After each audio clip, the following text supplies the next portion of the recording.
Hello, guys. We're back with another episode of the Boostly podcast. This is the podcast that gives hosts the tools, the tactics, the trainings, but most importantly, the confidence to go out there and get more direct bookings. So today we have got another host in, and we're going behind the host. We're going to find out what tools, what tactics they use within their business.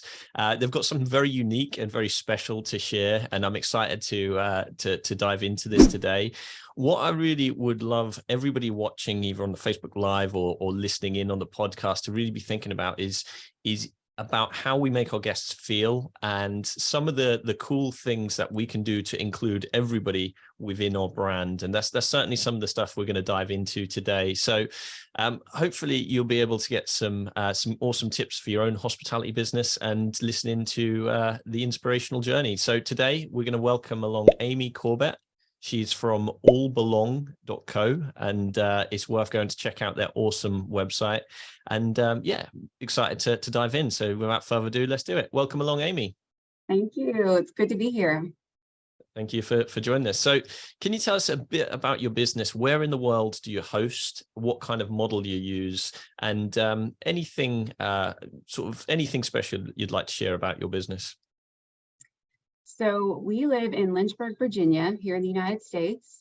We're kind of in the central region of Virginia at the foothills of the Blue Ridge Mountains.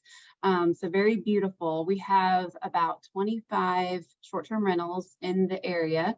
Some of them belong to us, and then mostly we are a co-hosting business. We have also, I'd say currently about 5 other properties that are in other markets and other states that we are co-hosts for as well. Just remind us again, how many are you up to now, and whereabouts are those units based? I know you mentioned some are out of area. Yeah, so we have around 30. I tend to lose count because they're always coming on and so forth. So about 25 are in the Lynchburg area. So some would be in the downtown and some would be up towards the mountains. But then we're also in markets like Williamsburg, Virginia, Cape Charles, Virginia, which is a bay town. And then we're up in South Carolina. We have a lake house in Ohio. And we have one just outside of Memphis as well. That's cool. That's cool. So quite a widespread area. And I definitely want to dive into that in just a moment. But before we do, I'd love to find out, take me back before you got started in hospitality. What did you do in a former life, and what gave you this hospitality bug, I guess? Yeah. So we were, my husband and I did 17 years of campus ministry. So serving college students and just loving on them while they were at school. So that's what we were here.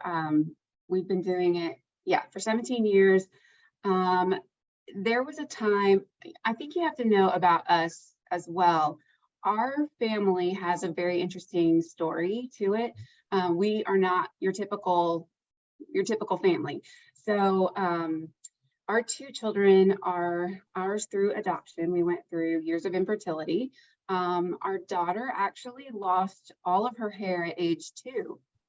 And so she is a teenage girl now in America with no hair and rocking it. And, just we love to stand out and be different. And that's been a part of our journey. Our son is 10 years old and he is African American. So, you can't help but notice us wherever we go. So it's through our family's journey, really, in ministry and just the things that have come along, we have really had to press into what does it look like to be different and to be not only okay with that, but let's rock it. Let's embrace standing out and find the strengths in that. And that has only carried over, as we can talk about, into our hosting business. You're now up to over or around 30 sort of units that you're managing. There'll be people listening to this who are inspired and thinking, well, I've got one at the moment. How do you make that transition from just 1 or 2 to getting up to where you are now, Amy? What would you say is some of the challenges along the way that you've had, and how did you overcome them? Yeah, I mean, that is a huge process because each tier or level of frustration, I would start to drop balls as, you get to a certain level and you just can't hold it together. And that was always my sign of something's got to give, something's got to change. I don't have a business background per se, but I'm learning that I think I was an entrepreneur always at heart. But that's when I've had to then, get help. And I'm really big now on putting aces in their places, finding the people who can really excel in the areas that I can't. And so as we hit, I would say around the 8 property mark, that's when I probably brought in my first what I call co-hosts to handle the guest messaging. And that was a hard thing to turn over because I'm extremely, I care so much about the verbiage that we use with our guests and wanting to create this tone of belonging and inclusivity. So that's something that I've worked a lot with on our team. Let's dive more into the team that has got you here. You mentioned that on those early days, you were the one painting, you were the one setting up the unit. Who's on your team now and how do they help you? Yeah, so we are now up to having 4 co-hosts. One of them is our head of hospitality. She kind of runs the group of co-hosts.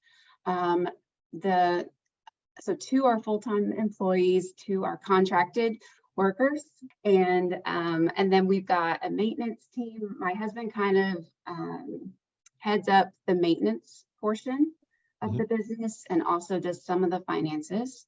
We've got a bookkeeper. I've just brought on a professional revenue manager to our team part-time. So as we've grown, and of course cleaning teams, we contract out and work closely with 3 or 4 cleaning teams. Obviously, there's been 5 years, 6 years now since the start. What advice would you have for yourself if you could go back and tell yourself, just 1 or 2 pieces of advice that could really help you along your journey? Oh man, I think I would tell myself it's okay to be different. Stand out, go back to your listings, and think, why would someone want to book your place? And make that super clear. I think that has just been this, like I said, a life struggle that can bleed over into our hospitality business. And now that's my biggest passion is don't look at everyone else's listing and think that yours needs to look just like that. It's okay to be different, and guests will revel in the differences that you bring. All Belong is awesome. How did that? So that came about because of the situation and the struggle that you've had, and now you've got your own website, I see.